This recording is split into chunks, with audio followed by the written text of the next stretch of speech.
Furniture world లో red tags sale మళ్ళీ వచ్చేసింది. మాసివ్ రేంజ్ ఆఫ్ ఫర్నిచర్ పై flat 50% off. Need a visit furniture world Banjara hills. Call 9701362954. Hi hello namaste, this is Shravani. Welcome to crunch TV. ఈ మధ్య కాలంలో ఓటీటీలో బోల్డ్ అని సినిమాలు వస్తున్నాయి. ఇక హీరోల సంగతి అంటారా, హీరోలు వీళ్ళు హీరోలా అనేలాగా ఉన్నాయి. కానీ నేను ఎప్పటి నుంచో ఒక వ్యక్తిని చూస్తున్నానండి. ఆయన వచ్చేసి హీరో మెటీరియల్. సూపర్గా ఉంటారు, అందం, అణుకువ, నవ్వు, రూపం, హైట్, 6 అడుగుల ఆజానుబాహుడు. అయితే ఈయన ఎప్పుడెప్పుడు హీరోగా వస్తారా అని నేను చూస్తున్నాను. అలాగే ప్రేక్షకులు కూడా చాలా చూస్తూ ఉన్నారు ఎప్పటి నుంచో.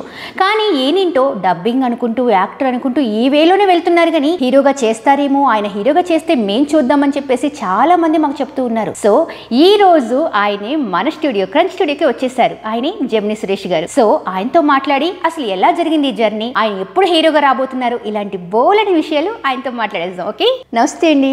నమస్కారం. నమస్కారం సార్, ఎలా ఉన్నారు? బాగున్నాను, చాలా బాగుంటారు. అవును, ఆల్వేస్. సార్ ఏంటి సార్, యాక్చువల్గా నిజం చెప్పాను అంటే మీ ఎంట్రీ విని ఒక మిత్తులో ఉన్నాను నేను. అసలు ఎంత బాగా చెప్పారండి. ఎంత బాగుందో. రైటే సార్. అంటే ఈ మధ్యకాలంలో మనం చూస్తే ఓటీటీ సినిమాలు కానీ చిన్న చిన్న ఏ వచ్చినా సరే ఈయన హీరో అని వాళ్ళు చెప్పుకుంటే తప్ప, ఆ హీరోయిజం చూపిస్తే తప్ప హీరో అనేది తెలియదు. మీ కోరిక త్వరలో సాయిబాబా ఆశీస్సులు నెరవేరుతుంది. నా 20 ఏళ్ల కష్టం అనుకోండి, మా అమ్మ ఆశీస్సులు, బాబా బ్లెస్సింగ్స్, మీలాంటి శ్రేయోభిలాషుల అభిమానం త్వరలో. అంటే హీరోగా చేయాలి అనే ఒక కాన్సెప్ట్ నా దగ్గరికి వచ్చింది, ఇతనైతే బాగుంటాడని. సో దట్ అది త్వరలో చేస్తున్నానండి. Thank you so much. Hero కాబోతున్నారు, చూసారా? ఎలా అనుకున్నామో లేదా అలా న్యూస్ వచ్చేసింది. యాక్టర్ అవుదానే వచ్చానండి, బట్ కొంచెం ఇప్పుడు మంచి వేషాలు అలా అనమాట. Nice nice. అంటే సార్ ఒకప్పుడు ఎలాంటి క్యారెక్టర్ ఇచ్చినా నేను చేసేస్తాను, ఏది ఇచ్చినా నేను చేయడానికి రెడీ అనే స్టేజ్ నుంచి ఫలానా జెమిని సురేష్ గారికి ఇది బాగుంటుంది, ఇలా చేస్తే బాగుంటుంది అనే స్టేజ్కి మీరు వచ్చారు. అసలు ఎలా ఫీల్ అవుతున్నారు? చాలా హ్యాపీ. ఎందుకంటే ఎక్కడో మనం ఇప్పుడు భీమవరంలో చిన్న మైక్ పట్టుకుని యాంకరింగ్ చేసిన రోజుల నుంచి ఏదో మనం స్క్రీన్ మీద కనపడాలనే ఆశ ఎంత దూరం తీసుకొచ్చింది. డైరెక్టర్ ఈటీవీ పనిచేశాను, జెమిని టీవీ పనిచేశాను, రేడియో జాకీగా, రైటర్గా, యాంకర్గా, డైరెక్టర్గా, స్క్రిప్ట్ రైటర్, ఇవన్నీ చేసుకుంటూ వచ్చాయి. ఇవన్నీ కూడా యాక్టర్ అవ్వాలని కొంచెం అప్పుడు ఒక 20 years అయింది. ఇప్పుడు 18th yearలో ఉన్నాను, 18 సంవత్సరాలు అయింది హైదరాబాద్ వచ్చి.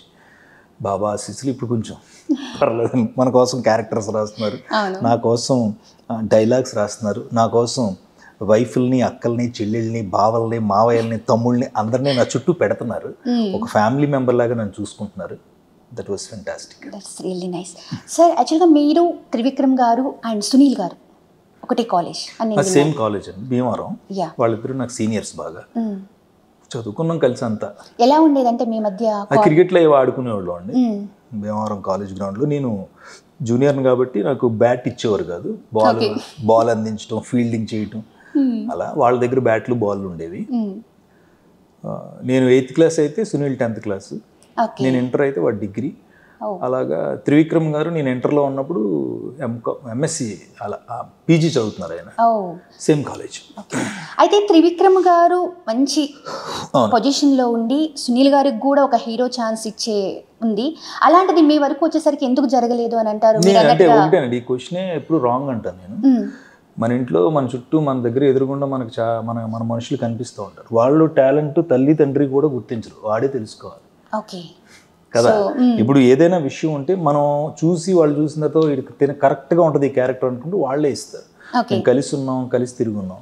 ఇప్పుడు అన్ని క్యారెక్టర్లు సునీల్ త్రివిక్రమ్ గారి సినిమాలో చేయలేదు. ప్రతి సినిమాలోనూ ఏదో అక్కడో తప్పనిసరి పరిస్థితుల్లో కొన్ని క్యారెక్టర్లు ఉంటాయి. వాడే కావాలనుకుంటే ఆ క్యారెక్టర్ తన కోసం వస్తుంది.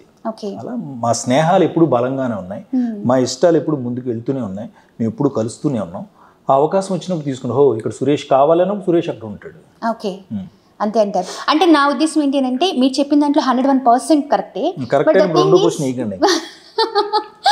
ఎందుకు అడుగుతున్నాను అంటే ఎన్ని విధాలుగా చూసినా, ఏ విధంగా చూసినా మీ కైండ్ ఆఫ్ బిహేవియర్ అంటే సినిమా రంగానికి చాలా దగ్గరగా అండ్ ఏ విధంగా అందం పరంగా కానీ, మాట తీరు కానీ, నవ్వు కానీ. ఎందుకంటే చాలా విషయాలు నేను చాలాసార్లు విన్నాను, ఈయన నవ్వుతారు, లోపల ఎంత బాధ ఉన్నా సరే ఈయన నవ్వుతో మనుషుల్ని ఇలా పడేస్తారు అనేది నేను చాలా వరకు విన్న మాటలు. సో అంతటి ఉంది కాబట్టి రైటే. మేబీ మీరు తెలుసుకోలేకపోయినా ఎదుటి మనిషి డైరెక్షన్లో మీరు అన్నారు ఇంతకు ముందే నాకు ఒక చిన్న కాంప్లిమెంటరీ కూడా ఇచ్చారు, మీరు డబ్బింగ్ ఆర్టిస్టా అని. వాయిస్ చాలా బాగుంది. ఎస్. సో అలా మీ టాలెంట్ని అక్కడ ఎవరు పట్టలేకపోయారా, అసలు ఏం జరిగింది అనేది?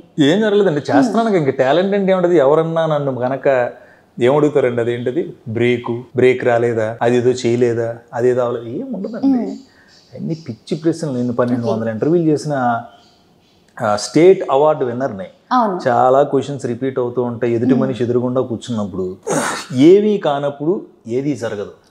వీడేదో అయితేనే జరుగుతూ ఉంటుంది, ముందు వెనక అంతే. సింగిల్ నైట్లో స్టార్లు అయిపోయిన వాళ్ళు నెక్స్ట్ నైట్లో కిందకు పడిపోయిన వాళ్ళు ఉన్నారు. అవును. ఎవరెవరో సపోర్టులతో వచ్చి పైకి ఎదిగి టాప్ స్టార్లు అయ్యి మళ్ళీ వాళ్ళు కనపడకుండా పోయిన వాళ్ళు ఉన్నారు. నేను అలా అని లేనండి. తెలుగు సినిమా పరిశ్రమలో నా జీవం ఉన్నంత వరకు ప్రయాణం చేద్దాం అనుకున్నాను. పరిగెత్తి పాలు తాగను, నడుచుకుంటూ వెళ్తాను. అవసరమైతే పరిగెడతాను, లేదంటే ఆగుతాను, లేదంటే మళ్ళీ నడుస్తాను. అది నా ప్రయాణం. హ్యాపీగా ఉంది. మీరు అన్నది ఏది జరగలేదు. సురేష్, జెమిని సురేష్ అయ్యాడు, రేపు నటుడు సురేష్ అవుతాడు, రేపు అవార్డు విన్నింగ్ సురేష్ కూడా కాన్ఫిడెంట్గా కూడా చెప్తున్నాను. తర్వాత హీరో సురేష్గా కూడా మారుతారు. అవసరం అంటే ఆ క్యారెక్టర్ని బట్టి అండి, అంతే అండి.